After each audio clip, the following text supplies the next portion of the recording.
Advance में माफ़ी मांग रहा हूँ, चुभने वाली बात है, बट मेडिकल नेग्लिजेंस के केसेस में कॉम्प्रोमाइज़ मत करना just because you are afraid of lawyers, police, media and all. Legal process को फॉलो करना है। एक केस बताता हूँ।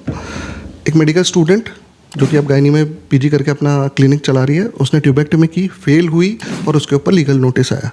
इसके बाद में उसने उस केस में किया कॉम्प्रोमाइज़ और उसके बाद में एक पूरा लूप शुरू हो गया जिसके अंदर पूरे सिस्टम ने उसे 2-3 बार एक्सटॉर्ट करने की कोशिश की, बट थैंकफुली उसका कॉन्टैक्ट हमसे हुआ।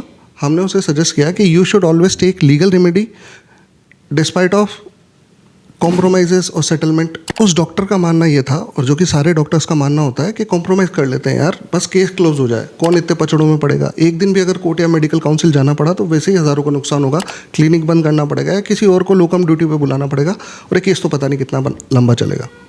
बट ऐसे केसेस में अगर आप एक बार लीगली फाइट करना शुरू करते हो तो आप इस एक्सटॉर्शन के लूप से बाहर निकल जाते हो, क्योंकि इस सिस्टम को पता चल जाता है कि आप झुकने वाले नहीं हो और आप इन सारे केसेस को लीगली फाइट करोगे, आप कॉम्प्रोमाइज़ नहीं करोगे, तो आपके पास जो फालतू की धमकियां हैं और जो मीडिया ट्रायल की जो धमकियां हैं वो आनी बंद हो जाती है। तो अगर आपके पास में कोई लीगल नोटिस आता है मेडिकल नेग्लिजेंस के केस से रिलेटेड, तो आपको ये नहीं करना है कि आप कॉम्प्रोमाइज़ कर लेंगे, आप उसको सेटल कर लेंगे केस को, आप उसको लीगली फाइट कीजिए, वरना आप ब्लैकमेलिंग के एक पूरे इकोसिस्टम का शिकार हो जाएंगे।